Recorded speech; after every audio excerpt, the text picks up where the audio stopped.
Hey guys, so before we start today's episode, I want to give you guys a heads up, and I will acknowledge that I kind of fucked up with the camera quality and one of the camera. So one of the camera that was pointing at me was recording, but it was in time lapse for wherever the hell reason I wasn't really paying attention to the settings. But luckily enough, I was able to get the recording on my laptop, which I completely forgot. But it was just a pure miracle that it even worked at all. So yeah, I just want to acknowledge that. So I'm gonna give you guys what I call the Furin special. You'll see what I mean in a second. But the quality on the other guys, it is what it is. So you guys enjoy today's episode 16. Want to cheers before we start this real quick? Sure. Cheerio McFlurios. Cheerios, bro. Cheers. Thank you, sir. Lachem. All right, cool. Well, now that we get started, I do have to ask you guys a question. Mm-hmm. Why are you guys here? Ooh, Xavier, you wanna go first? Why are you here? Would love a chance to get to talk with people just about the political climate. Hold that thought. Okay. You told me, are we going to talk about political stuff? And you said, no, Yeah, for sure. That was a thing that was like a concern. I wasn't sure what we were going to talk about today. Jay, you had brought up, some ideas of like you were tired of some of the commentary online and just wanted to have a place to express your thoughts. And I mean, I was okay with whatever we decided to talk about, but it was really just, there's a lot on my mind as well. Yeah. That I want to say that you just find it very hard to find places to have that talk with people. And that's kind of why I have this whole thing going on. Give it like an opportunity for people. Okay, I know people are like vent up, and they want to say what's on their mind, and I give them the opportunity. Yeah. What about you? Yeah, so like Xavier mentioned, so I'm actually a deeply political person. Mm-hmm. I've been that way for probably, 8-10 years, but instead of getting less political, I've gotten more political over time. I thought I'd get it out of my system, and I didn't. I think it comes with age.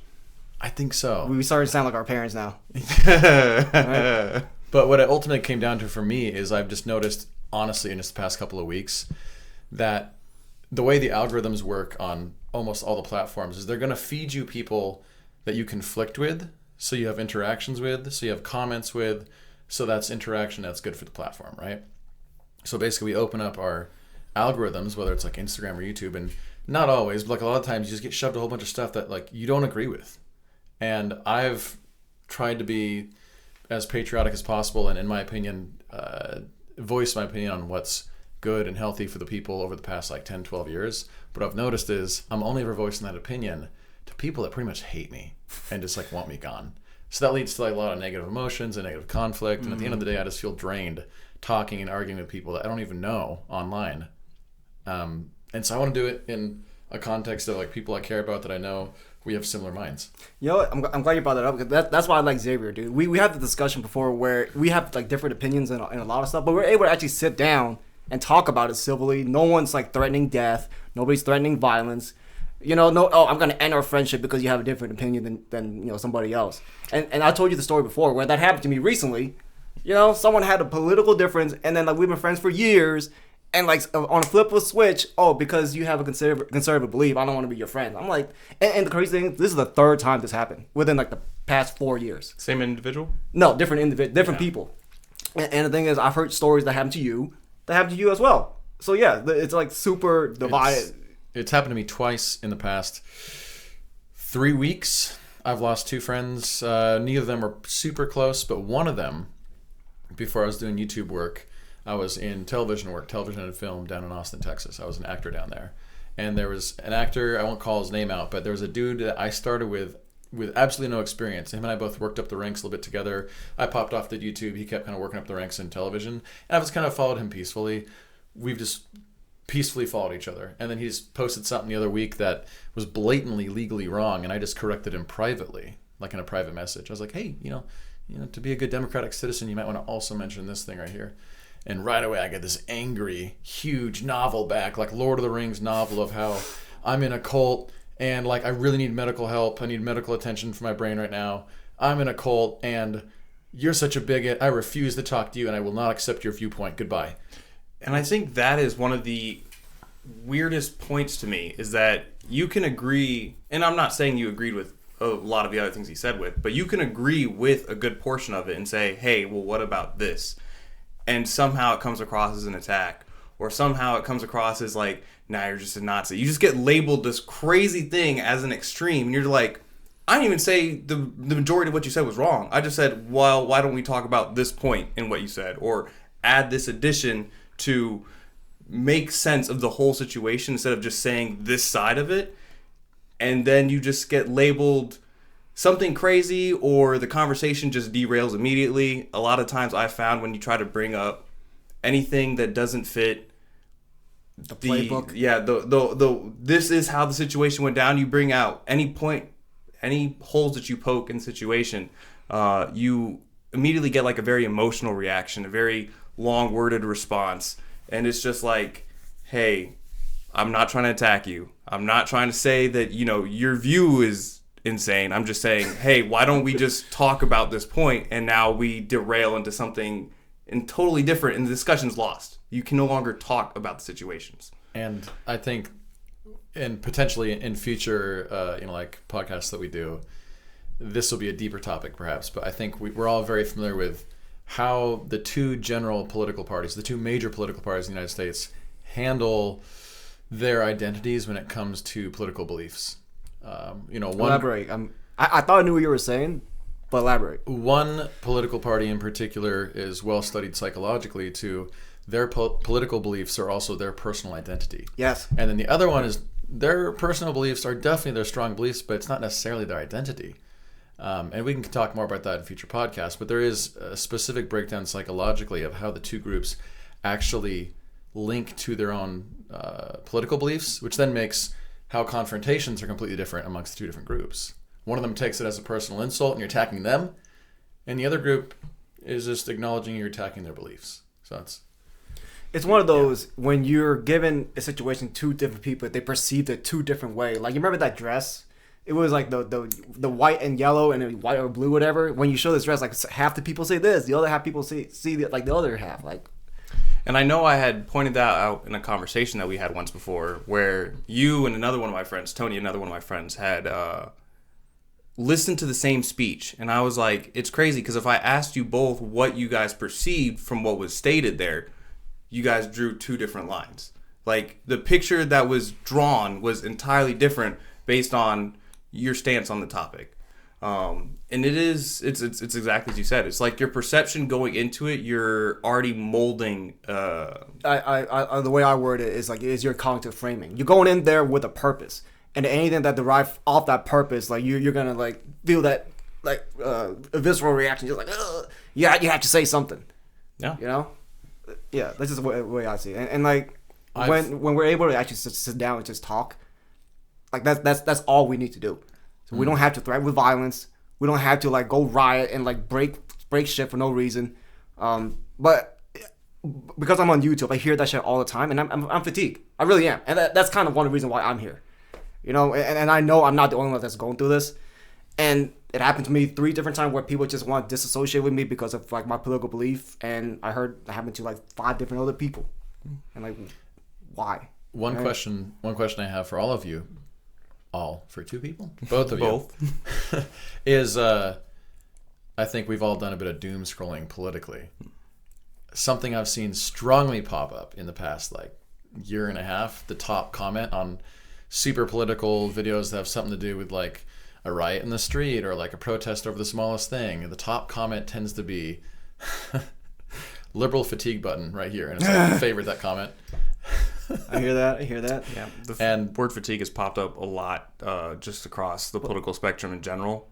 Yeah. So yeah, I've definitely seen that. And a bit of background here is I used to be not a radical, but a very strong liberal. So we can get into that at another time. But I actually come from a place of I understand all of their beliefs because I used to be one of them. Right. I was one of the original #walkaways. He joined the dark side, so he knows both sides of the coin kind of deal. Right. But it's very helpful to have that. Like, it is. One thing that I've always enjoyed, and what I've always tried to do with my circle, like social circles, is not alienate people that have different ideas. I know I had one of my best friends, because I've moved around a lot. We were diametric opposites on everything, and it didn't matter what the topic was. We went into it kind of assuming that we weren't going to be on the same side. And we could sit and talk until 2, 3 o'clock in the morning civilly. You could just have the discussion. Oh, I love trans in the Olympics. Okay, why is that a thing that you're okay with? Or, it was just like always a conversation that was held. It was never, well, the fact that you don't see it my way, this friendship's not going to work out. Or, you're an asshole for thinking that we shouldn't include everybody and everything. It was like, oh, okay. Well, what's your take on that? How do we find the common ground here? And it was never a moment of either of us going, you know what, you're just an asshole and I don't want to deal with you anymore.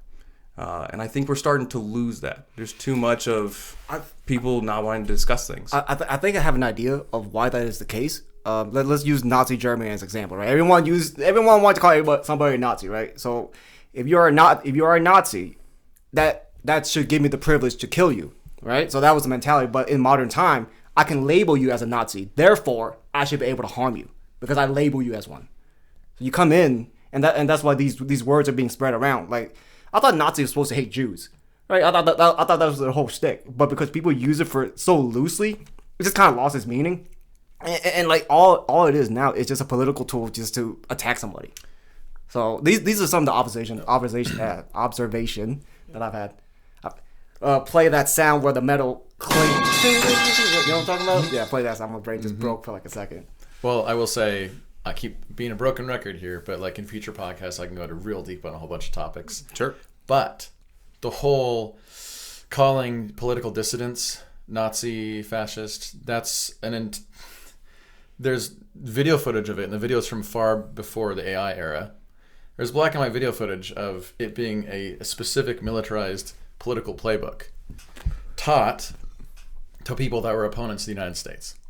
And we can even pull up the video another time, but it's a video from post-World War II, and I forget how the American intelligence official acquired the book, but it's a book on basically, okay, you've lost the war, but here's how to win a cultural war going forward. It's all of your opponents, if they oppose your political beliefs, shun them publicly as much as possible, call them fascist, Nazi, or communist, even if they're not. Literally anything in the playbook. But keep repeating that lie publicly again and again and again and again. And this is actually a well-known truth for everybody across the whole political spectrum. The crazy thing about psychology is if you repeat a lie publicly enough for as many years in a row as you can, the public starts to accept that lie as truth. So and that's for both sides of the spectrum. So here's another problem. One of the biggest social media websites is Reddit. And if you've ever been to Reddit, you know that they have a political agenda. If you say anything that's like not within their playbook, they either ban you. If you say something that is like along with the agenda, they upvote you, so you're at the top of the social the top of the list. And we've talked to you before. I believe culture is extremely important, and what you consume turns you into that, and wherever you are turns the society into that as well. So it's a perpetual. You are part of your culture, and your culture is a part of you. So if you want to make a change, you have to start with you, because since you can't control the culture. So what I did, get rid of Reddit, don't deal with that shit anymore, stay away from it. Because I had a buddy that he's LARPing right now, but he would get on Reddit, and he would just post everything that's on Reddit. I'm like, bro, do you see your sources, man? This is insane. Like this, I don't know. That's my 2 cents on that. I wanted to touch on something that you had mentioned a second ago, though, Jay, with the repeating something. In criminal justice we called it labeling theory, but it's basically something is said enough, not only in that case it's someone starts to believe it themselves, but what you'll find, and I do this with Tony all the time, we kind of go back and forth, is a lot of devil's advocate.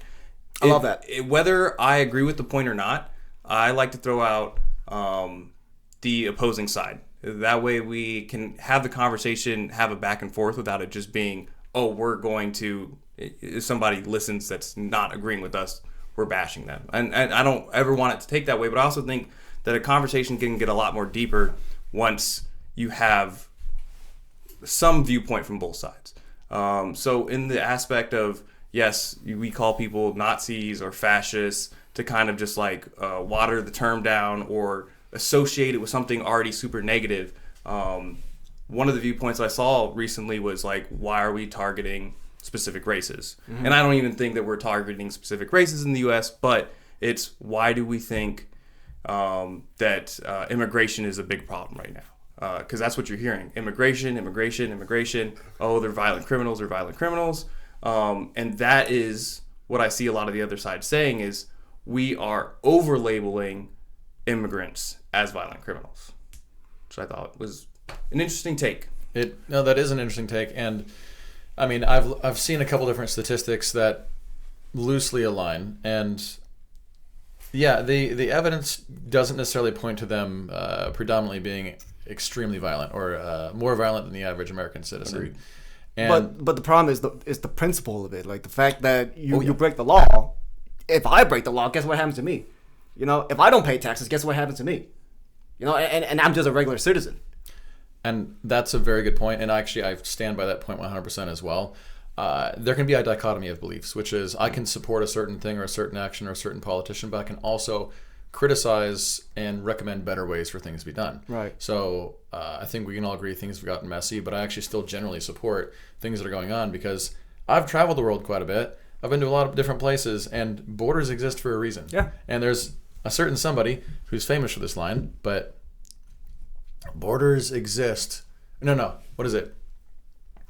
A border is where one set of ideas and government ends and another set of ideas and government begins. Oh, I like and if you that. don't have a border, then you have a blending of ideals and cultures that may not actually coexist well together. And so I'm all for just like every single country has a border. Every single country has a right to its sovereignty. And so we're just enforcing the laws and the rules right now. Dude, all right. I'm gonna go to hyper Tony shenanigan, right? We love these. So prepare yourself, right? This is the hyper extreme end, and I'll give you the line in the middle, and then like reality, right? America is heaven. That's it. America is fucking heaven. I'll say it, right? Heaven or heavy? Heaven, right? If heaven allowed literally anyone to go into heaven, heaven wouldn't be heaven anymore, would it? Right? The whole point of heaven is you want to allow people that are good to go through the gates, and you're not good, then like you don't belong here in a sense. And you let just pretty much anyone go in there, then heaven is just another California.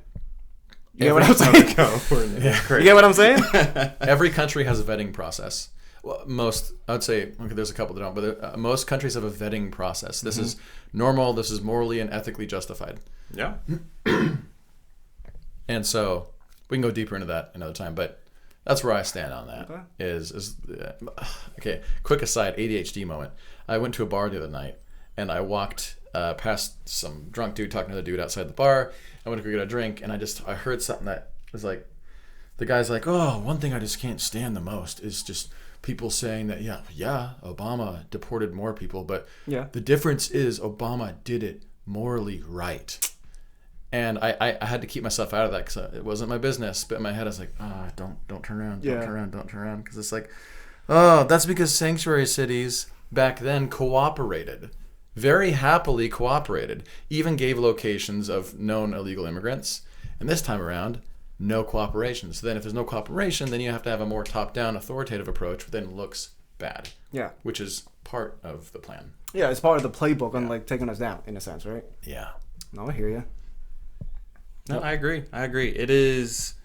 I mean, we say, this is diversion to pull you away from, hey, what's really happening here. But at the end of the day, I think most people can agree that there is definitely people pulling the strings that want that diversion on both sides, to get you to look away from what's truly behind the curtain. And what that is, I mean, I couldn't tell you. I'm just, again... It starts with the F word. Fast fraud. Food?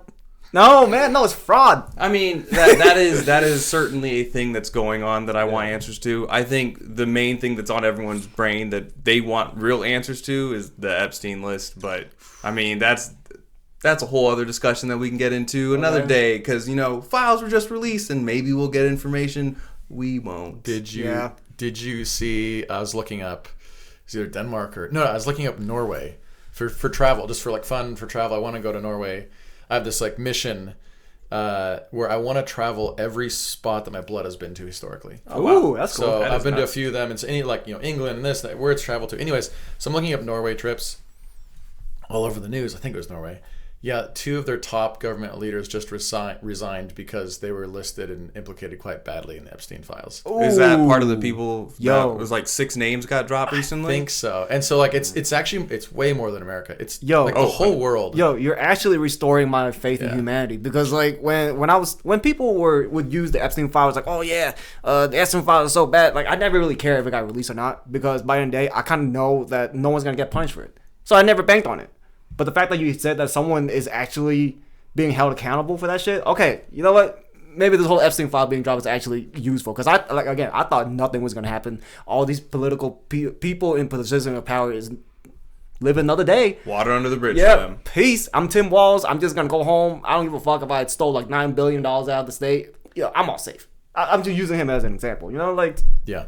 So I'm just sick and tired of that. But that's crazy, man. And that is generally how I stand as well. I would say I do have questions in my mind of like, who are all the crazy people that we'd never expect would be implicated in this? But it's going to unravel more and more. I mean, two officials from Norway just resigned over it. It's like, I didn't think Norway would be implicated. Right. It's random. Yeah. How did everyone just end up in this tiny ass little island? Yeah, I think we had the discussion where as men we realize the capacity of how far we can go, you know, and it makes me recognize that if I play Slay the Princess, right, and I choose the bad path every single time, I know somebody out there is gonna do that, because I know the capacity of human beings. They can't go down the wait. Have you ever heard of this? Oh my gosh. Okay, I will post it in the video of the name Rhythm Zero, Rhyme Zero. You guys have heard of this? Mm-mm. It was an art project. This lady, she stood at this like location, and the experiment was she's gonna stand for 6 hours with all these stuff laid out, like a saw, like a gun with a bullet, random objects and stuff. And the goal is she is open herself to the public. The public can do whatever they want to her, right? So people started like with being nice. They were just like playing with her hair, you know, squeeze her boobs or whatever. But eventually it got really weird, where somebody cut her throat and like drank her blood. Someone took her shirt off. You know, but the point of me saying all this is like, when you leave people unlimited power without any accountability, people will go to the extent just to do wherever the fuck they want. And like, I've seen how far people can go. So I'm saying like, I'm not surprised that people would do shit like the Epstein file and like go to the island. Like I've seen people without limit can be pretty fucked. And that's a real, I forget if that was an art project. It is an art project. Yeah, I've seen that. And that's what I've read and seen video about, matches what you've just said. Because it was like it started peaceful and then it divulged into just immorality. So at the end of the experiment, she started walking towards the people, and she already agreed that she wasn't going to do anything after that, but people ran away. When people saw that, oh, I might be accountable for what I did, like they didn't want to face it. You know? Yeah. It's just only human nature. I do think it's quite interesting with so many people, because I'm sure there's a ton, and I just mean a ton of people that could be implicated in the Epstein files. But it's kind of like the P. Diddy situation, where you do something and you're able to get away with it, you got to find that high again. You do something else, you manage to get away from it, gotta find that high again. And you just start limit testing what you can get away with. So you see people in power, you already have power, but you know, they network just like you network when you're trying to find jobs. And they're like, well, hey, there's this thing going on someplace else, very vague destination, you know, network while you're there. Hypotheticals. And when you get there, you see these things going on. Well, these are people that are very high up, you know, potentially ex-presidents, congressmen that have been there for years. You don't know how long they've been here, but they've been able to get away with this stuff. Mm-hmm. Hey, join in on the festivities. You're going to make some lifelong connections with these guys, because, like, you kind of have dirt on one another, which, you know, I'm not trying to put tin hat on, but I'm just saying, I think how people get to a position of, like, further and further depravity is you've done something wrong, you didn't get punished for it, I'm going to step it up. Same thing with people that do drugs. Like, you're looking for that next high. Mm-hmm. You know, if I can get away with this, what else can I get away with? And until you really get checked, you just kind of keep pushing that limit. Limit testing is a concept I hadn't thought about. It's human nature, though, right? Makes sense. Think so. Yeah. Okay, but I'll be honest. I don't follow the law all that often. Okay. I don't go around like shoot people. I'm just saying, if I'm at like a 4-way intersection and I see nobody there, I'll take a quick glance, just go. I'll break the law wherever I can. This is a fucking stupid law. But the point is, like, I that's one of the things I limit test. Like, when I remember when I first did it, I was like, oh, gotta be real cautious. And then like I was like, oh, fuck it. And then after a while, I just like, oh, fuck it. Tell you what, Fuck it. You want to max out your limit test? Okay. You want to feel like a god just for a second? It's great. Go to Egypt. You'll see the craziest culture. I'm not criticizing them. I have nothing against Egypt. You'll see the craziest culture of jaywalking. Dude, it's like jaywalking on steroids, where I'm talking full-blown rush hour traffic, and people will walk right in front of a speeding car, and the car will just slam on its brakes. But it's normal. Like, they don't honk.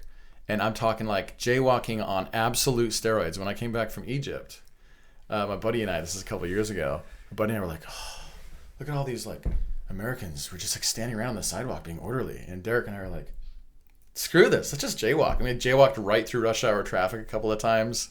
And yeah, a couple years later, it's worn off. I had a superpower for a little bit. But like, that's like the cultural difference. It's so fascinating. I think Vietnam like does something similar. Pushing the limits. You just jaywalk right in front of a speeding car. I was about to say, a slight side tangent is, people love to like criticize like American traffic. I mean, even in big cities, it can get a little hectic, but like, it's nothing. You can go to almost any other country, and if they have vehicles on the road, people are crazier than they are here, just in general. Yeah. Like, even when I was over in Japan, I mean, it is organized in different ways, like public transit, you can get places, but if you're on the road, people are bumper to bumper. If you're in Europe, you have a car that's going to get dinged. You already know this. In most locations, everyone has a more compact car, and they will just kind of like bump you out of the way a little bit. Like, it is drastically different from America. You just kind of think this is our standard, and that standard is actually,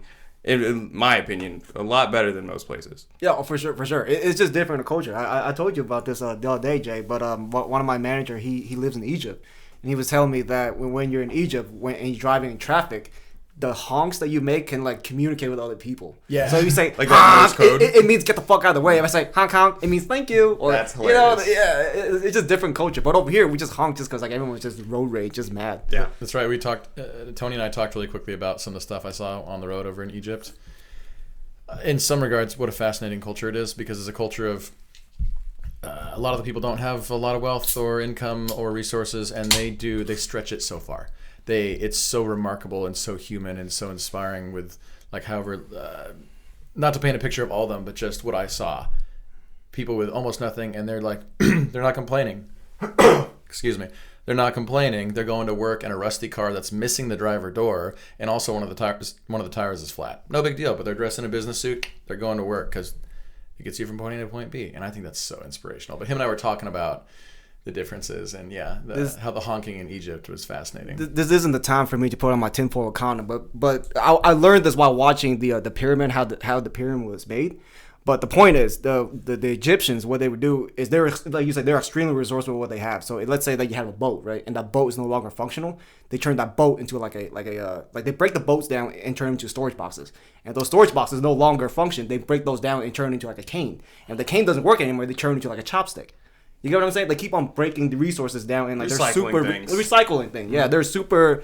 That's like their whole culture, and I thought that was like super fascinating. And then like I learned that through watching how the pyramid was made, or theories of how the pyramid was made. But that's a story for another time. I have no clue. I can't wait to dig into pyramid conspiracies. That'll be interesting. And I honestly, I have no clue about it. My only take to kind of expand on that is, I think America is a very wasteful culture. Yeah. And I think most people can agree with that, because there's a lot of things that you throw away without even thinking about in America. Whereas my dad's family's from Trinidad. If they're cooking a chicken, they're cooking the whole chicken. Like, nothing's gonna get thrown out. You might get an eyeball. You might get the gizzard. Like, there is a entirely different level of waste. Everything's recycled in one way or another, or everything is consumed in another way. Whereas like, I have a TV stand in my room, and I'm like, I don't use that. That might go to the trash. I'm like, maybe I'll take it to Goodwill. But I don't have a purpose for it, and I'm just trying to get rid of it. And that I know, like, I'm not the best or the worst in that example, but just in general, America takes a lot of the freedoms, a lot of the greatness that we have for granted. You just kind of look past it. My point, I stand with my point where I say America is as close to heaven as you can get in the living world. In my opinion. Sure, it might have some flaws, but the thing is, the world does not provide solution, it provides trade-off. So the trade-off that we have, fan-freaking-tastic. I love living here. And one of the things, and I know I talked to you about this not too long ago, was I met an independent journalist through my meetups a while ago. Meetups? Time left. And he was telling me about, everyone wants to say America's bad politically. And, you can argue this, that, and third. But go to any other country, and you will find so much wrong with the politics. It's not just an America thing. Yes, this is in your face. Yes, you may not like the current climate. You have the chance to fix this. A lot of places, that's not even an option for them. There's someone in power, that person's staying in power, there's nothing you can do about it. Dude, that's right. And when you're just looking at corruption is across the board. It's not America. It's not just European. It is everywhere in politics. Dude, I want to say something real quick. I got to get this off my chest. I'm really glad you brought that up because I've encountered people that would say the most evil thing, the most heinous shit. You can only say that in America. And get away with it. And get away with it. That's you can say trick. the craziest thing about your leader. You can say the craziest thing about your neighbors. You can say the craziest thing about, like, anybody. Scot-free. Nothing happens to you, yet you bitch and complain about how bad we have it over here. There was a, Monty Python, one of his movies, where they were saying, like, hey, don't say anything bad about the king. The king will kill you. He'll execute you if you say anything bad about the king. And then, like, I hear over people complaining about, President Trump is like a fascist and all that stuff. And, like, in that time, you would have been killed. Just like that. Yeah. Just like that. Don't forget your freedom. Don't forget where you are. Go to any Muslim country and backtalk whoever the regime is. You might not pop back up. You made a video about it, they'll find you. Bro. Okay, one more thing. But I saw this video where this lady was talking mad shit about America. So she started going to Egypt. As soon as she went to Egypt, they took away her permit, her passport, and they're like, "Dude, get the fuck out of here! I don't care." They did not give a shit about any traveler. They didn't give a shit about nobody. Yeah, and I mean, there's a lot to be said about all of that.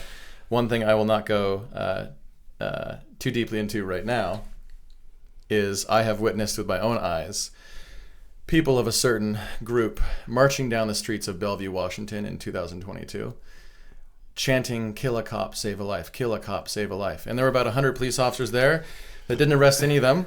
And all that happened is that they were directed with loudspeakers by the police that they must turn here. They are legally blocking the road. You must turn here. And after like 30 warnings, they finally turned here to stop blocking traffic. But they were saying, "Kill a cop, save a life." And they got away with it. So yeah, say that in a lot of dictatorship countries. Whoo! That's, it's happening right now. There's a place over in the Middle East where that's happening where you'd get mowed down for that. Oh, yeah. Now, taking a step back from that, because you mentioned, good countries, bad countries. I was raised with I was actually raised apolitical. My parents, my entire family growing up, my parents never injected any politics in me whatsoever. They didn't express politics. It was basically all of my beliefs that I have are based off of information and personal experiences, right? Same here. Yeah, nothing was injected from parents. So anyways, but I was still raised generally back in the 90s, a very pro-America, thinking America's the best country in the world, right? America's the best country in the world. And then I go to college, a very liberal college. Shocker, shocker. After that liberal college, and I'm still in my early to mid 20s. I kind of absorbed the mentality that a lot of people talk about, which is, it's such a stupid belief that America's the best country in the world. Like, Europe's great; they have free healthcare and this and that and this and that. And then I went through another revolution in my late 20s to early 30s, where I actually started traveling, and then I realized, oh wait, no. No. We have so many spectacular liberties here that sure other countries have, but for example, the United States is one of the largest contributors of NATO. If we didn't contribute financially to NATO, those countries would be paying higher taxes for their own self-defense. Yeah. And those citizens that are saying, "Oh, our country's so good, we have free healthcare," well, now you'd be taxed another 5 or 10%. Let's see how happy you are about that. And so when you get older, you realize there's more nuances to it. And I went super pro-America to, no, America's nowhere near the best country in the world. Back to after further analysis and traveling the world, I don't know if we're the best country in the world, but dude, we're top 2. maybe best. No, we are number one. We're number one. I have no problem with that statement, but I'm just saying that to be general. Like, we're one of the best countries for sure, at least. Right. And I will like fight to the end, believe in that, because I've actually traveled now, and it's just funny because I did a journey of pro, anti-pro, because now I have the life experience. Yeah, good. Sure. And America really is a spectacular place where, I mean, people like to argue against this. We have so much financial mobility, and I think, don't quote me precisely on this, but this was a government statistic from probably 5 years ago I saw, where I think in the top 5 Western countries in the world, where the highest per capita go from lower class all the way up to upper class. They bypass middle class. And it's because the capitalism combined with people that are in need and are financially struggling, those people come up with an idea or a solution to something people need, and they create a business. Mm-hmm. Not all of them take off. I think 95% of businesses fail, but 5% of them take off. And then those people become millionaires. So they go from lower class and they bypass the middle class to millionaire. And I think we're in the top 5 for the most per capita that go from lower class directly to upper class. Don't let your dreams be dreams, right? Shia, is that you? What? Shia. Yeah. Oh, yeah. He did say that. Yeah. Do it! Just want to do it! Okay. Oh, that's his quote? That was his quote, yeah. Don't let your dreams be dreams, man. Do you know a secret that nobody knows? Where the flag is? I ran a half marathon in Maui 2019. I had, I had some headphones in to listen to some music along the way. And when I was dying near the end and there's like 2-3 miles left, what did I put on? A repeat of his speech of just do it. Yeah. Just do it. Don't let your dreams be dreams. And I'm like dragging a limping leg. Just do it. Just do it. Okay. Yeah, man. That screaming in your ear will boost you up a little bit. Oh, yeah. Yeah. It's the motivation. It did. Yeah, man. Oh, God. Whatever happened to that guy, anyways? He still gives speeches. I actually watched something with him. Is he still talking to Transformers? Say again? Is he still talking to Transformers? Hasn't he been out for the last 2 or 3 movies? Mm. He's still... Wait, there's how many movies are there? There's like 6 or 7 of them. Not trying to make the joke. I know. Too late. There's the 3 Transform movies that he's in. Then there's 2 with Mark Wahlberg, and then 1 with Haley something. The Bumblebee movie. But that's more of a spin-off. There might be a 6th movie, but don't quote me in the main timeline. Dang, I could have been that guy, man. I didn't realize there was. I could have been that guy. Yeah, there's quite a few. I like how the first movie was a full-blown promo for muscle cars for like Chevy. The first movie was a full-blown car promo. When did Megan Fox stop being in part of it? I think it was because honestly, she was probably the reason why I watched Transformers in the first place. I'm just saying. I think it was this first or second movie because she had a lot of tiff with the director. Oh. Yeah, like they fought a lot. I know Tiff. She wasn't in Tiff. the third. She might have been in the second. I couldn't say for certain. Yeah, can't say for certain. Well, I got a question for both of you guys. Yeah, fire away. We've all touched on it super lightly, but not explicitly. Is there a moment in time? Let me rephrase that. If you had to pick a moment in time in your life, what was that moment in time when you started to realize, oh, I'm definitely forming my own political opinions? Like I think I'm slightly political now. When was there a moment in time for either of you guys? Yes. Growing up, I was very not political. I didn't care. I didn't go to vote. I don't care what the fuck was going on. I went to high school and my teacher was saying that, hey, if you don't vote, then you have no right to bitch and complain because you didn't do anything to make the change. I ignored it. I was in high school. I couldn't vote anyway, so it didn't fucking matter. But the point is, as I progressed post-college and I started realizing that I look at the media and I see how much they've manipulated, what the truth is, I'm starting to realize, like, hey, I care. It's not that I care about politics. I care about the truth. So when you see this kind of shit, you realize that there's a force out there that has a purpose, an agenda, and I want to figure out, like, why are they lying to me? Why are they keeping secrets? Why are they manipulating stuff? And then, like, maybe the truth matters, and I start pursuing the truth. But on a side story, that's kind of why I start pursuing God as well, because I believe that there is an objective truth, and when you are trying to subvert people and manipulate people and try to change their mind and like tell them what you see with your own eyes is not what you see with your own eyes, I'm like, okay, I really need to start fucking paying attention. And then when I started paying attention, not only did I listen to the media, not only did I listen to the government, I listened to regular Joe Schmo like you guys. And that's kind of like the whole point of like these kind of conversations are important. And that's also why I really like Asmongold, because he's not part of the media. Sure, I don't know I can say for certain that he's not a part of like the agenda. Who? Asmongold. He's like super famous streamer, but I could have been him in a sense where if I had noticed this about the media, what if I had changed my life and just become the streamer and say what everyone else is thinking, like a regular person? And you would have had to play WoW for 10 years first. Yeah, well, I had to build a reputation and like do all that. But like I think that's why people are now listening to Asmongold or like regular Joe Schmo instead of like the media. And it's a long story short. That's how I realized I wanted to pursue the truth, because I got tired of people lying to my face, and like I want to if I see with my eyes, like that's my reality. How many years ago would you say that was? Probably like 6-8 years. No, about 6 years. 6 years ago. Okay. Approximately. What about you, Xavier? I don't think I had an epiphany moment where I was like, I really need to get into this. I definitely grew up heavier on the right side because both my parents were military. So, not that either one of my parents are like country born. My mom was country born, but they weren't like, pew pew pew, America's the greatest guns, and but it was, hey, we fight for your rights, and the military loves their guns, and to me, we got to keep military strong.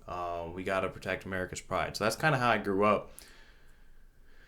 But I'd say when I got to college, there was definitely a little bit of a shift in the political opinion of people around me. I didn't just have military brats that I was talking to. So you got a little bit of a different viewpoint, which I enjoyed, which that never really got me into politics. I still kind of had my beliefs on everything. And then I find for myself personally that once you hit like your mid-20s, you start to find things in your life that are aha moments. And it wasn't necessarily political, but it would be like a saying that your dad or your granddad said to you that you kind of clicked with. And, kind of divulged for a little bit there. But I didn't have that aha moment. That was more of like, I had conversations with people, they were fine. What really got me into politics was when the conversations stopped happening, which kind of circles back to how we started at the beginning. When we could talk, it was okay. I had no issues with you having a different opinion. When we could sit down and say, this is where it differs. It's when people started to get real emotional, people started making personal attacks, that it's like, now I can't say my piece, and now I really want to. Like, that became a pain point. And, it's definitely increased as of recent, and a lot of that's to do with the political climate currently, but also, just like you, Tony, I had friends that veered the other direction. And then when I reach out and go, hey, what do we think about this point? All hell breaks loose. And so I'd say more than anything is me having that epiphany. Not just like, hey, I am all on the right side. It is, there are things that I believe in. I want to talk about it. If you have a differing opinion, let us talk about it, because I'm not going down the rabbit hole Reddit. I'm not trying to find an echo chamber of people that agree with me and are going to feed me the facts that I want to see. I want to talk with people, and if you have a different opinion, say what it is. Let us have that discussion so that I can have a genuine opinion of somebody else. Can I say something real quick? So about like, I don't know, I lost track of time, but he was saying how Xavier would always be like the devil's advocate to whatever some of the stuff I say, and it's healthy, because whatever you say, you have to be able to support what you say. You can't just say like bullet points and then just follow the agenda, and you don't believe in it. You don't believe in it, then you can't back up what you believe, right? And when Charlie Kirk got shot, like a lot of people didn't even hear his name, but I followed Charlie Kirk for like 2 years, right around 2 years. So and like I don't agree with literally everything he says, but a lot of the stuff he says, I had to like reevaluate. Like, okay, is he right? Is he wrong? And like, does it follow my moral my moral principle and that stuff? And it genuinely does. And when he goes into the public, all he does is talk to people. He never threatened violence. He never shamed people. He never said anything racist. there are people that say like, oh yeah, he's a racist. He hates black people. He said this, and that. And like I listen to the guy, and like not only do I listen to him, like I hear underneath the layer of the words. Like if you have a kind heart, it will come out. If you have a malicious heart, it will come out. Just like Slay the Princess. You have the intention of like bringing a knife. Then like I know what. Hey, I'm sorry. I've been addicted. I've been addicted to that game. I love Slay the Princess, but that's a story for that. But the point is, I recognize his intention, and what he says is true. All we can really do at this point is just have a conversation. And then unfortunately some people can't, and some people would like celebrate his death, and I think that was the first time in my life where I actually see evil, like literal evil, in my opinion. I think that was a very big turning point for me too. Is you can't say that we need to demonize this person for hate speech when he wasn't calling anyone out. He wasn't trying to demean any group of people, and I wasn't even big into Charlie Kirk. I've now watched some more of his stuff, and some of it makes sense to me. But it was insane to me that people would praise his death. Whether he agreed with you or not, the fact that you're going to be like, that guy was racist, he didn't deserve to be around. He had a political opinion. He had a platform. People like listening to him. You didn't have to agree. That's my point. Discussion was completely blocked off. It's crazy. Do you recall one of his first very early campus visits? And the clip that's most viral about it is, I think it's this lady comes up and she's like, "What you're doing is just like so offensive. Like, why are you here?" Maybe it was a guy, I forget, guy or girl that came up, and he said very clearly, he's like, because when the conversations stop, the violence starts. And that was early on. I followed him for way more than 2 years. I basically followed him from pretty much one of his first like campus visits. I don't know how long ago that was. And I remember that. When the conversations stop, the violence starts. And I would argue that's a very philosophically correct point for pretty much any culture, right? Yeah, when you have 350 million people in a country, inevitable, you're going to have people that don't agree with each other. It's just like, for sure. If you have 5 people in a country, you'll probably all agree. So 350 million, you're going to have conflict, but if you can't talk through the conflict, sure, maybe like some shouting and some name calling a little bit, but like talking through the conflict without physical violence, then you're doomed, basically. And then it's just kind of funny because then the guy who was advocating for public speech and preventing violence then got killed by people that didn't like him talking. It's a whole thing. And like going back to the question I asked you guys, I do have one specific moment of when I realized I don't fit in anymore with the people that I thought I was. Let me guess, this was in Seattle. No. Really? But Seattle... I'm actually surprised too. Seattle made me more conservative. Actually, it was in Seattle's sister city, Austin. Oh. So you East Coasters over here, I don't know if you know the term the sister cities. More or less, the sister cities are known as these 5 cities that are culturally identical. That is Seattle, Portland, San Francisco, LA, and Austin, Texas. Even though it's Texas, Austin, Texas is extremely liberal. Did not know that. Yeah, No, but you'll still like meet a variety of cool people. Sure. I actually like Austin quite a bit. And Seattle made me much more conservative. But my turning point was I went to University of Oregon. I mentioned I was once very liberal. I was a hippie. I actually had hair just like this, but I bathed less. And I went to a class without my shoes on many times. What? You're one of those weirdos? Oh, it was like University of Oregon's like hippie school. It's a very legitimate school, great degrees. It's just the culture. It's also like a culture of hippies. Right. Anyways, and I was there during like the Occupy protest movement and all that jazz, and I was just like, oh, yeah, these people are upset about rich people. That makes sense, And I was kind of for the protests a little bit. Anyways, then I graduate University of Oregon and I go to Austin, Texas. And then it was Trump's first election in 2016 or 2016, I think, right?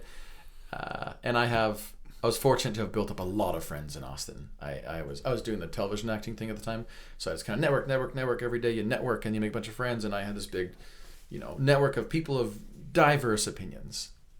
And then I remember one specific moment where I was like, I don't feel like I fit in anymore. It was actually 2 specific moments. I had a close friend, and he posted online that he's like, if you even think about voting for Trump, you're an absolute bigot. Like, I will not tolerate you being in my life. I will not tolerate your opinion. And I will not tolerate, like, even you having the right to vote for him. This is ridiculous, and I'll eject you from my life. And I simply just, again, I messaged him privately, the textbook definition of bigot. which is one who is intolerant of another person's opinions or beliefs. That's the word-for-word definition. Uno reverse. And I sent it to him, and I was like, "Cam, just let you know, like you just said, you will not tolerate, you will not." I was like, that is the textbook definition of bigot, and he unfriends me, and then spreads information to a bunch of other mutual friends that I'm a fascist. Yeah. This is early on, dude. This is like 10 years ago, dude. So, anyways, that was the first moment, and then I'm at a table during one of the times in when you're on a TV set and you're not currently on stage, unless you're one of the larger actors, you go to like a big holding room with a lot of people. Even if you're like a day player, sometimes you're mixed with the extras as well. But generally, you network a lot at a bunch of tables. And the second moment I realized that I just don't fit in with this group that's really progressive is they started saying the exact same thing. Mm-hmm. They started saying the exact same thing. I forget who it was at the table. It was like 5 or 6 of them. And they were talking about like, oh, I can't believe like all these bigots that are voting, saying they're going to vote for him. I mean, sure, he was a business guy, but like if you vote for him, you're a bigot. And that's just like the dumbest thing. And they went on to these conversations and I just stayed quiet. And I was like, they didn't use the words intolerant in their discussion. But Jay, I don't want to interrupt you, but like it goes back to what I was saying earlier. There's like a whole playbook that these people play. It's just the same shit over and over and over. They're like, it's like they're reading off a fucking manuscript, right? Yeah, and we can go deep into that one too. Shit. But yeah, that was my moment, which was around 2016, having come from the left, and then realizing that I don't identify with the left anymore. And then I moved to Seattle 6 or 7 years ago, and then I went from being moderate to strongly conservative because of Seattle. You kind of refined like your thought. Because I saw what was not working, and I saw what happens when emotion dictates a society. Yeah, it gets manipulated. It gets turned into a tool to go against your own country. Yeah. What were you going to say? Well, there's a few things, because the thing that you said at the end there, I had just watched a video recently of, it was an intelligence officer that his quote at the end of his video, and I can share that with you another time, was, at the end of the day, when you're trying to win or sway the people, you always target the people that their first reaction is to get emotional, because you know that they are the people that you can sway the opinion of. Yeah, it easily manipulable. Yeah. The defector. No. No, it was not the defector. Oh, I forget his name, but yeah. Okay, well, so just to follow what to pretty much the whole entire conversation. Do you guys ever fear that you might get canceled for what you say here today? Because from my personal experience, I try to invite people to do the podcast, and there's a handful of people that says, oh, I don't want to be a part of the podcast because if I say something, I might get canceled, I might lose my job, or like cancel culture and all this shit. And I was like, what do you have to say that could potentially get canceled? And it's like, well, it's not about my intention. It's just like literally anyone can say anything to cancel you. I was looking on my Facebook and I was looking like, okay, what could I have possibly said to get myself canceled? And then I was scrolling through Facebook and there was a post I made 15 years ago. It was just a picture of a cat with like human legs, and that's all it is. I was like, wait, can I ever get canceled for some dumb shit like that? I was like, no, like I know my heart of heart. I know that I come with purity, and then like I don't say shit to like hurt people. I might say shit and put you accountable, and like if when I put people accountable, it seems like I'm coming off as an asshole, but I really don't. Sure. And I think at the end of the day, what the true mark of someone being racist or someone being hateful is the way that it's said. Like you can, when you're joking with your buddies, you know it's a joke. And when you joke with people that aren't necessarily in that circle, they don't read it the same way. But there is definitely a level of malice when things are said that you can feel. You don't just need to be offended by everything. A lot of things that people say are jokey joke. I don't like it being in our political climate at all. I do think that we need to come back with a level of decorum. But in a general conversation with people, I think people are far too easily offended in today's day and age. You said that you don't think that you can get canceled for those things. Oh, well, I probably can. Yeah, maybe. I was about to say, maybe. In 30 years, you never know what people are offended by. Like, your body morphed a cat before it was cool. So here's the thing. I was talking to one of my friends, and it seems a little bit off topic, but it's related. He was saying that he had the experience where we talked about this before, where you talk to somebody and then like you show your political belief, and then like they dismiss you, right? Yes. So when that happens, you realize it's not on you, it's on them. They choose to walk away from you. They choose to end the friendship. They choose to perceive what you say as malice when it really isn't. If you know that your words are true and your words come from kindness, then like you have really nothing to fear. You can cancel me, and then like I won't feel bad because I've said nothing wrong. But I mean, that's my mentality of it, you know. And like even if that does happen, there are people that will acknowledge that think the same way that I do. That like, hey, Tony said nothing wrong. Hey, come on board. Yeah. So I really never fear what I'm gonna say on this podcast. But that's just my mentality, and I get it. There are people that make a lot of money, and your reputation is on the line, and I vaguely get it. That why you don't want to get canceled, but come on, man, you can't even. We live in America. We're supposed to be able to talk about wherever the fuck we want to talk about, say wherever the fuck we want to say, and go from there. But there are people that are operating out of fear that, oh, if I say the wrong thing, if people perceive me this way, then like my whole career, my whole status is all over. I'm like, no, fuck that. Fuck all that shit, dude. No, fuck all that. This is America, baby. Mm-hmm. You know what I'm saying? Yeah. No, and that's just my mentality. I've had that mentality for a long time. And to answer your question, I would say, you know, I reached a realization I told both of you guys like a week or two ago where I was like, I'm getting too toxic with politics. And I actually did get sucked into the negativity, and I started contributing to the negativity. I said some kind of mean things online. None of them were illegal. None of them were hate speech. Yeah. And none of them were false information. What I would tend to do is I would find threads of an echo chamber of far left extremism. And it would be an echo chamber of everybody agreeing with each other. And I loved to just hop into that chamber and just trigger their emotions like crazy. And I'm talking like I did that recently. I'm talking like mockery. Nothing I would say was illegal, racist, sexist, things like that. Some things bordered on sexism, to be honest, but they really didn't have that intention. When you read it, it seems like it's kind of close to it. But yeah, and that's when I had the realization a couple weeks ago. I was like, I'm contributing to the negativity. I got to step back, stop that. That's why I'm glad we're doing this. Mm-hmm. And to answer your question, like, I'm not worried about anything that we say here, because I know that we're all coming from a place of experience, like actually seeing what we've talked about, and also like having had plenty of time and years to think about what we want to say. And now we finally have a safe space to talk about what we want to talk about. And I mean, look, I feel confident in my political opinions because I've lived in 4 or 5 different cities in Washington State. I've lived in 2 cities in Oregon. I've lived in 3 or 4 cities in Texas, and now I live in North Carolina. Mm-hmm. And then I've been fortunate to travel a bit as well. So like I feel like my opinion. I'm confident in my opinions, basically. Yeah. I've had some variety of opinions to absorb and reject, and so I feel like whatever I say comes from a place of personal experience and just trying to be honest. Right. The older you get, the more refined you have of who you are and like what you believe. And I said this earlier, and you guys heard me say this: real recognizes real. So that's why you guys are on here. You know. Shit. What?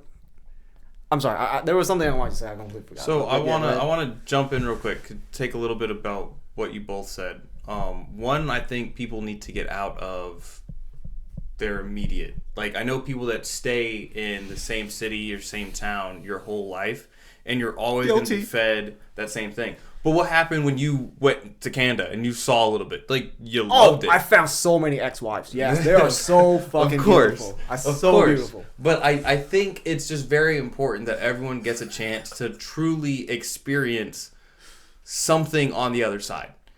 I'm not saying, like, for you, I know you have a deep hatred for California. I'm not clowning on you about going there anymore. But as far as, like, you can't form an opinion of other people without knowing something about the situation. So if you've only been in Charlotte, North Carolina your whole life, it's harder for me to take your word seriously. And you delve into stuff, and you can give reasonings, so you know I appreciate what you say, Tony, but when I'm talking to somebody and it sounds like there was never a chance for them to even open up the dialogue, this is their stance, this is a wall, you are not crossing over it, that's beyond me. You haven't seen or experienced the other side, you haven't attempted to understand them, you just cut it off because that's not how I was raised, that's not how I grew up, and you're willing to stay in the echo chamber. Beyond me. Let me defend myself. I talked to you about this before. I don't remember what the story is, but I will post it in the video once I figure it out. But there's a story where let's make up this utopia, right? Everyone is like happy. Literally everything is fucking perfect, right? The world that like, you know, there's no starvation, there's no hate, there's no nothing bad ever happens to you. Everything was just like flourishing, right? However, in order for this utopia to exist, one child needs to starve. And you need to like observe the child and recognize that it's starving and ignore it. And just go on with your day. And you can live in this perfect world, but you always have in the back of your mind that in order for this world to exist, there's a starving child. And that's how I see California. Because California has a whole bunch of like homeless issue. There's so many jokes I can make about California, and I'll say that for a whole entire podcast, maybe if it ever comes to happening. But there was an app back in the day. There was an app where California had so many homeless issue where they would take doo-doos on the street, and then you use the app. You can like, hey, there's doo-doo here, there's doo-doo here, and then like when you look at and when you zoom out, you see shit all over the fucking place. That's how I see California, and everyone would say stuff like, "Oh yeah, California has like the best weather. You know, you feel like you're in like paradise and all that shit." But like in the back of my mind, I know there's a homeless issue. I know that the place is corrupted. I know like XYZ, and then like that's why I can never get myself to get into California. And so I just want to elaborate that. You know, I don't hate California for no reason. It isn't a meme, but that's. You know, that's what I'm glad you clarified, because I threw that out there without, context for everybody else. Yeah, I mean, if you know me, you probably might have heard me rant about California, but like those that haven't, now you know. You and I have some similarities in that regard, which is, I mean, I have been to California many times for like YouTube related work, and then also to visit friends and ex-girlfriends in the past. I've been there quite a bit for like visits, but I will be honest that the vast majority of the times when I go there, yeah, I feel a sense of like, ooh, like I'm in LA, like, ooh, I'm in Hollywood Boulevard, or like, ooh, I feel like a sense of prestige. But then once that gets over, once you're done with that after a day of being there, California has perpetually rubbed me the wrong way politically. Same. The people of California, I'm not going to generalize like that. There are a lot of voices that come out of California that will scream about gerrymandering in states, and then like what happens in specific states in particular, also in California, there's been some extreme gerrymandering to change the districts. I think even right now or recently it's happening. Couldn't say for certain. I would be surprised. Don't quote me on that. It's like, and then I hear that, and then, I'm not a huge fan of California as well. Never have been. I've been outspoken about it actually for quite a while. So I feel you 100%. Yeah. Yeah. I mean, the fact that it's, I think, the 5th largest economy, it carries. But at what cost? Oh no, yeah. But at what cost? At what cost exactly? What I mean is, it's like the 5th largest economy, so it has the political power based off of its financial prowess, right? And so it'll be around. That'll be the case for a long time. California will be this big giant on the West Coast, and then all the conservative states are going to be disagreeing with California for a long time because they have the financial prowess to do it. They're the I think 5th or 6th largest economy on the planet. Damn. Yeah. Oh yeah, I heard like the whole entire economy can like sustain a country. Oh yeah, LA has the more economic growth than a lot of countries itself. But like there's more to life than economic growth. Like there's morals, there's Absolutely. principle that like that I have to like weigh and calculate. And like I know it's pointless, but like to me that it's important to me. So that's why I started. Oh yeah, and I was just giving that as context of why those voices keep coming out of California. Not just because the population is massive in California, but also it is an economic powerhouse, and because of it, it's never going to back down. It's never going to fold. It's never going to agree to anything conservative, because we're California, and I was just kind of. It's a fantasy. Yeah, it's a fantasy, yeah. And then a lot of people pursue that fantasy, and then like I would do anything to make this fantasy become reality. So like I'm willing to just let homeless people live on the street, and like this whole train thing. Oh, well, we just fuck off with that shit. I'm just saying. Yeah. They just posted an update about that. Oh God, please tell me what now? What's what the now? update? The update was that they were talking about new tracks that they had laid, but he was standing in front of like a freight train like track, not even the high speed rail. That he was like, "Oh, we're wait. He is in Gavin Newsom, or as in Gavin Newsom. Sorry, okay. Context there. Gavin Newsom recently put out a video of like, "Hey guys, we're excited that we have laid down X amount of miles of this new high speed rail." But the train that was going by was of a cargo train, so he's not even on the rail network that he's talking about. This is embarrassing. Which was just so amusing. This is embarrassing, guys. Come on. That's like me doing a YouTube video about like nuclear power, but I'm standing in front of a wind turbine. Yeah, exactly. So, here at the new nuclear power plant. This is embarrassing, guys. Come on. Actually, to jump back a little bit to the question of like the epiphany of what got me into politics. This wasn't an epiphany to me, but my ADHD brain, had a thought that came back to me. I remember, and this was like probably high school time. So my parents were military. We moved around a lot, every 3 or 4 years. And we had lived out in Hawaii for a while. And I remember hopping on Facebook or MySpace, whichever was popular at the time.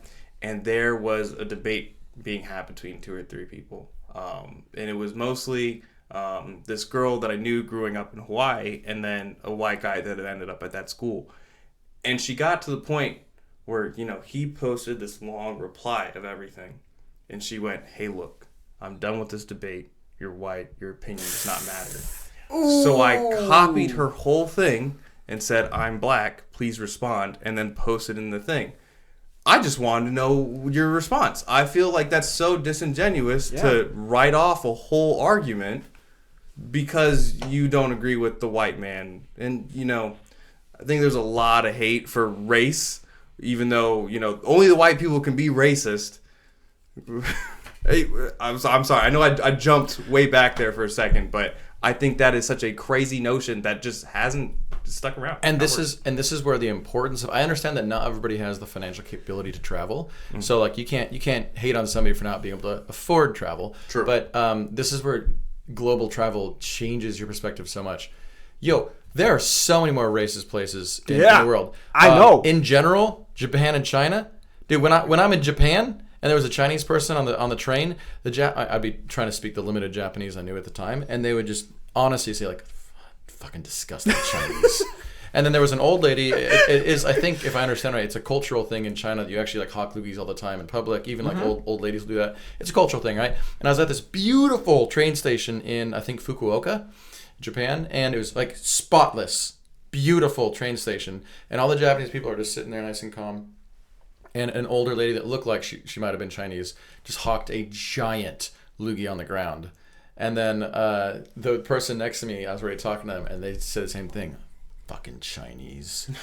And so it's disgusting. And then also, not all, but like a portion of the Chinese absolutely hate Japan as well. They also have a history of conflict, of course. But, and this, let's look at the Middle East as well. Like there's racism and people hate each other everywhere. It's not an America thing. Yeah. And this is where global travel changes your perspective, and why I don't fit in anymore with people and friends and even some extended family members that have never left Seattle. Their entire social framework and what they hear is one single framework, and then the rest of the world's out here while all they're hearing is that framework. America's the most racist place in the world, and you're like, it's not. Fuck up. It's really Shut not. It's really not. It's not. Xavier, I've said this multiple times. I want to put this on camera, right? Nobody hates illegal immigrants more than legal immigrants. Nobody hates Asians more than other Asians. Yep. Nobody hates women more than other women. Right? I swear there's like one more that I gotta say. I can't remember what it is, but at least those 3 is true in my belief. Before I moved out of Seattle, just to interject. Before I moved out of Seattle, the most actually anti-illegal immigrant people I met were my Indian friends that were there legally. There's a lot of like actual Indians from India in Seattle. And so I had a group of friends that were Indian. Oh my gosh. Oh yeah. They would openly all the time. They absolutely hated the illegal immigration because countries like India have like a 30-year waiting list to come here legally. So you have to like wait.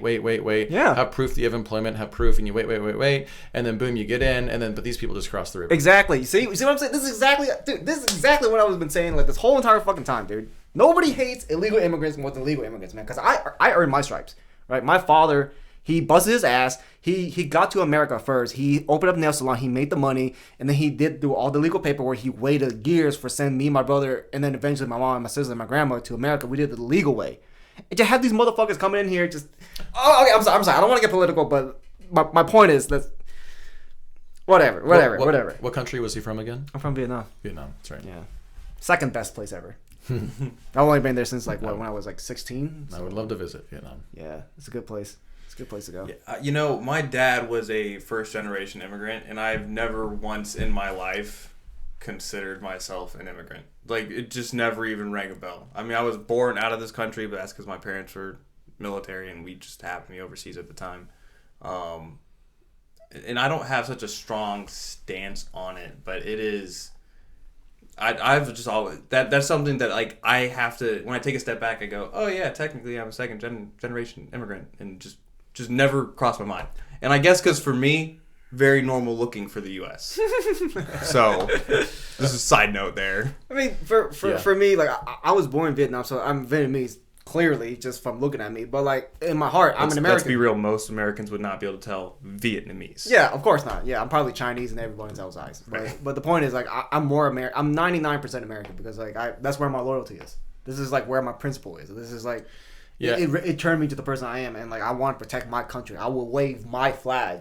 I'm not gonna wave another fucking flag during the fucking football game in the middle of fucking most cultural sporting event.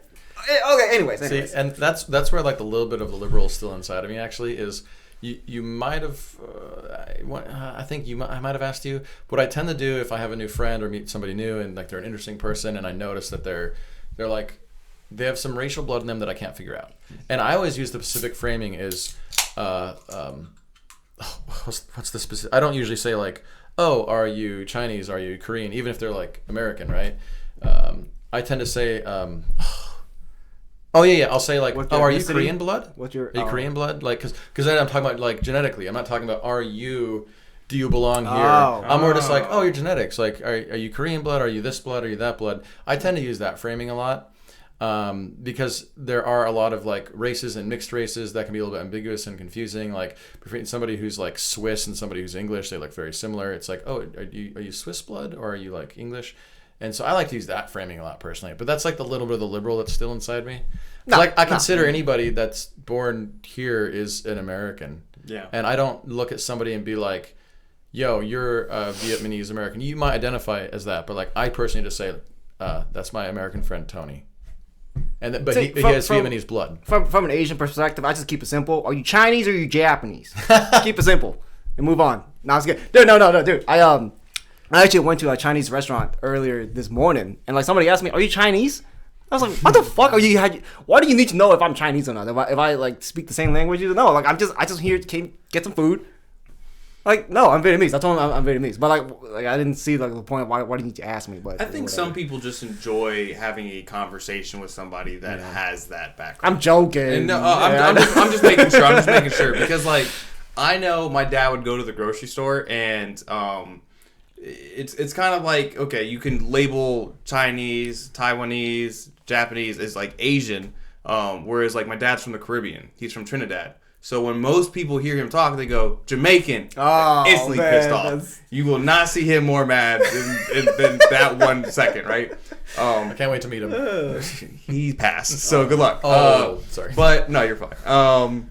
But it was always interesting when someone would be, hey, are you from Trinidad? And you see him go, you were able to spot the difference in the accent. So I think that's kind of what that is like when someone's like, oh my God, it'd be so cool. Are you from such and such? And it just gives you that layer of like immediate. From an Asian perspective, I just gather all my memories together to this conclusion. But if you are an American and you don't know what my ethnicity is, I don't think anyone has ever gotten it right first try. No one ever gotten it right. I'm just saying, like I don't want to make a big deal. It's just something I noticed. No one has ever guessed Vietnamese. Never. Not even an Asian person has ever guessed if I was Vietnamese. I always guess I'm like Thailand because of my darks. Or I was darker during the summer, but like when I'm dark, like are you Thailand? Like no. See, the ultimate hack. Another thing that I use as well, which is. I'll touch on something that you said, which is that people just like to have a conversation with somebody that they think is from an area, right? Mm-hmm. I totally agree because I'm 100% the nosy dude that does that. But my trick of also getting into that conversation is if somebody has an accent to your ear, that automatically means they speak another language. Like 99.9% of the time, if they have an accent to your ear, they either speak a different language or they speak your language from a different spot. Okay. So when you first met me, like, what did you think I have to speak a second language? I didn't think you had an accent at all. I actually heard a couple of Boston. Go up the stairs, walk the dogs. But so one of the tricks you do though is if somebody has an accent and I love to be like, hey, by the way, what's the other language you speak? Like, what's your second language? Oh. And they'll go Mandarin. I'll be like, oh, cool. Like, have you ever been to China? Mm-hmm. Right. And I love Mandarin. They're delicious. Ask questions, and then they open up like crazy. Because I'm like Xavier said, I'm one of those people. I'm totally one of those people. I crave and seek out people that are from different parts of the world because I want to hear everything that they're willing to share with me. it's like I totally see Just for from sure, a different for sure. perspective. Yeah, of course. Yeah. I think that's one of the beautiful things that America does give you the ability to see is like, I know there's been an argument, are we a melting pot, are we not, whatever, but we do have such a diversity of cultures, and it can be dependent on where you are, but a lot of places you go in America you can see a lot of that different stuff. I have always enjoyed getting an opinion from somebody that wasn't in the U.S. And I had the privilege of working at a summer camp one year. It was 9 weeks we had people from all over the world. Japan, an insane amount of people from Australia, Ukraine, all over Europe. And it was very interesting to just have simple conversations on, what do you guys think about this?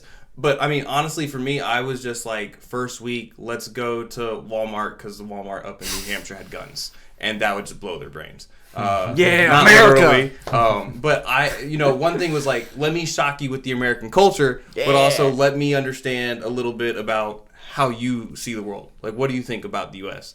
And at that time, everyone that was there loved the U.S. I mean, you kind of picked that job up because you got to come here, and then they would stay a little longer after the summer. But as to what you were saying earlier, people loved America. I'm not sure how that stands on the world board right now, but it was such to me, it's always been such a fun thing to talk to people with different opinions, different background, different raising, and see not only their take on like the U.S., but just your take on life in general. Yeah. Because, we were talking about how wasteful America is. Right. You find some things you wouldn't even think to ask that are so drastically different that'll just get you thinking about yourself. Yeah. That's solid. Thank you. Yeah. Dang, man. Just hearing that makes me feel like I need to get back to my roots, man. You say that. I say that.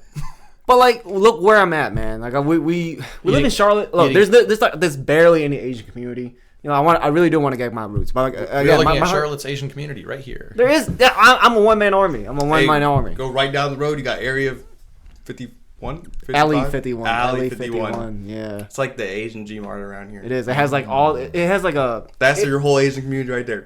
Yeah. No. When was the last time you've been there? I have not. You see when you say that, yeah. and you give off the impression, Alley 51. There's gonna be a bunch of Asians. No.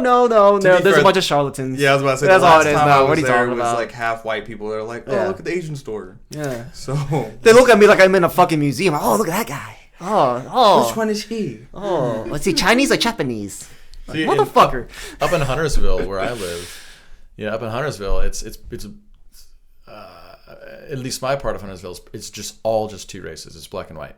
There's nothing else. I don't think any of my neighbors that I've seen walking around in. I live in a rather large neighborhood, like hundreds and hundreds of houses. It's literally all just black and white.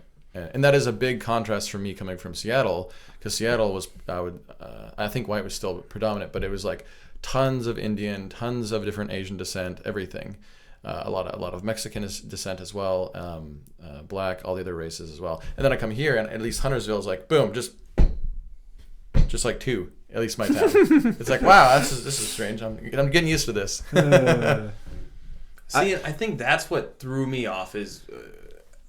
with my parents being in the military, we ran into everybody. And even though I never served myself, I kind of always got the idea of a brotherhood. Just kind of like getting that from my friends that joined the military. My parents, I kind of had that. Or just like that discipline from being on base at time to time. You got to see all the different races. You got to see everyone interact. You didn't see as much division like this. And I'm not saying that all soldiers have the same viewpoint on politics or the viewpoint on the world. But it just wasn't like people yelling at each other like how we kind of do as civilians, or just with the political climate as it is. It was people that, come from all walks of life. Like I said, my dad's not even from the U.S., and he had people fly out when he was passing away. He had people fly out from across the world to come say goodbye. And that's like what I see like America being. Like we should be able to have discussion. We should be able to come together and form some be a unit. Yeah. Have you either of you guys ever heard of or seen the movie Big Fish? Oh, is that the one with the big fish? No, so. I have no idea what you're It's talking actually about. tiny goldfish. I have no idea what you're talking about. So, and I mentioned this for a specific reason, because you mentioned when he passed, right? Big Fish is a fascinating movie that at first it's kind of slow to start. It's kind of boring, but like Big Fish is the whole movie is about this guy was like on his deathbed or something like that. He's on his deathbed and he's telling his like great grandchildren the life that he lived, and then like as he narrates, it cuts to like that part of his life. That part of his life, okay, that's cool. And the whole thing is like a big fish story, right? It's like, oh, when he was in like the Korean War or whatever, he actually like, made love to these Siamese twins that were like bonded, like actually bonded. He like made love to both of them at the same time, and then he also made love with a giant that was he befriended a giant that was like 9 feet tall in Germany, and then he also like met somebody who is like I forget, like this dude that operates a lighthouse on the beach, but he's actually secretly like a mermaid species and all this stuff. So it goes through all these crazy fish stories, and then it cuts to the end of the movie, and his family are there, his great grandchildren are there, they're all crying, and then who shows up? Pretty much every single person from all the stories from around the world, and they came, and the whole family's like, oh, they're real. Oh my God, like great grandpa.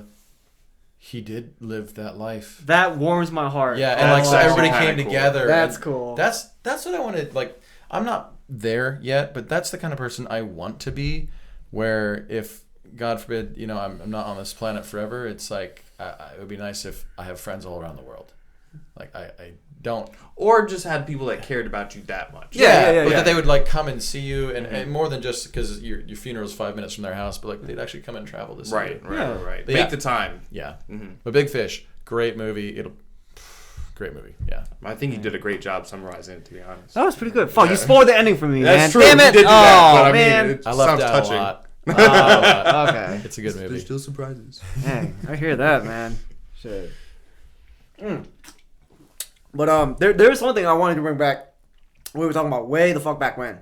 I realized that whenever you enter the YouTube hemisphere, the YouTube sphere, there are, how do I word this? There are people that uses YouTube for like monetary gain. So you can't say this, you can't say that. Oh, you got to make sure you align with like the political view with all this in order to get more views.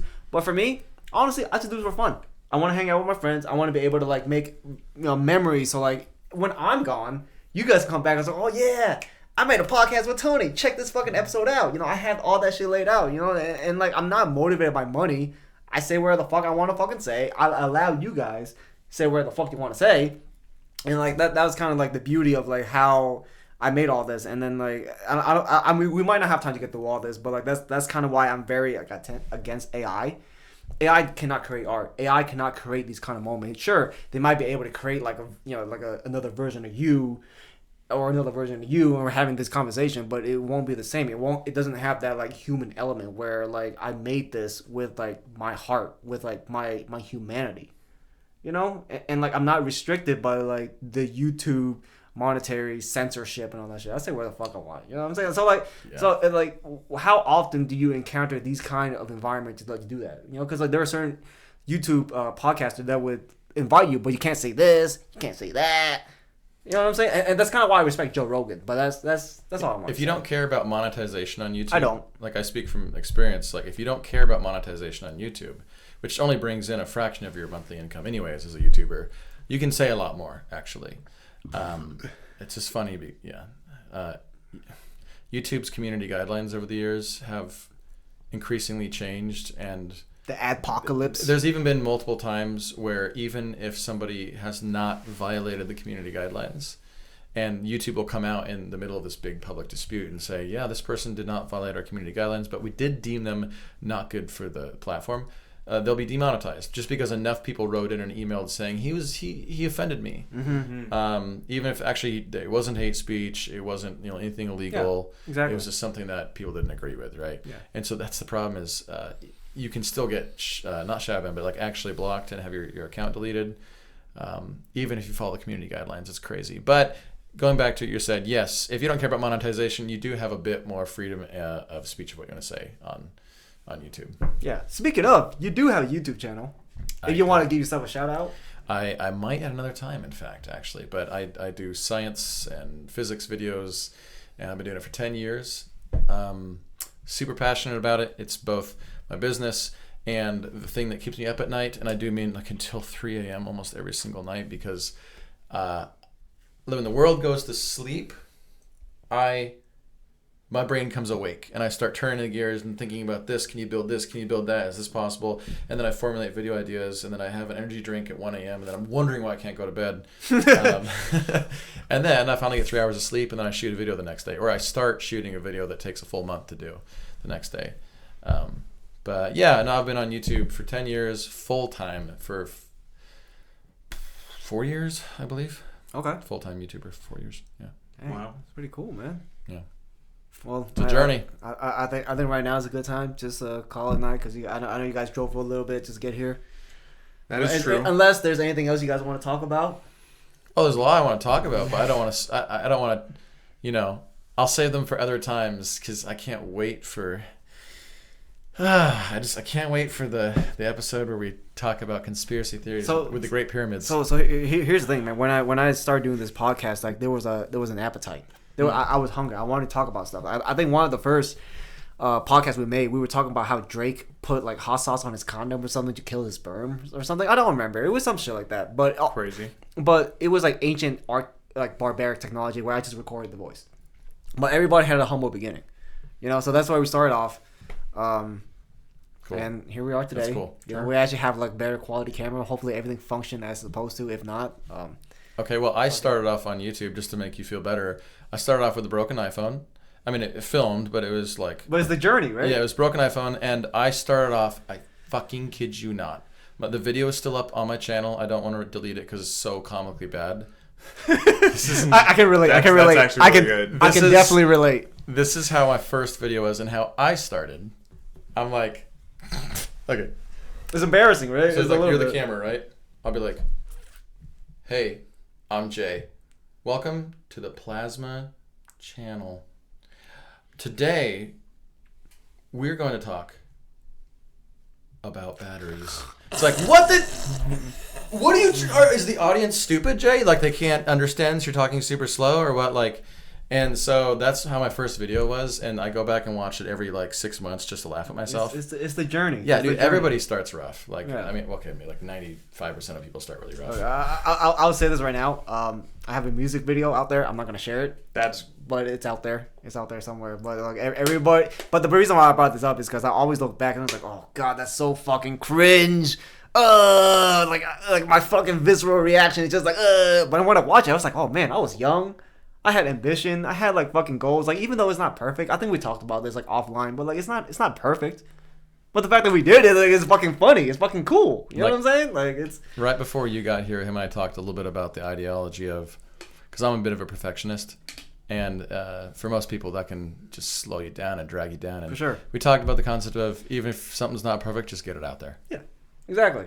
Unless it has to be perfect for some specific reason. Nah, it never has to be perfect. Nothing's perfect, bro. I mean, you got sponsored maybe, but that's what I'm saying. I'm not chained. Right. I'm not chained by that. The St. You Louis know, so Arch. like not a lot of people have not a lot of people can say that, because when your YouTube channel is like your source of income, and like, it is difficult, and I get it. But like I'm not buying it by that. Yeah. That's the whole point of why I make what I'm doing today. There's no chains binding to me, and it feels liberating. I can say where the fuck I want. You know.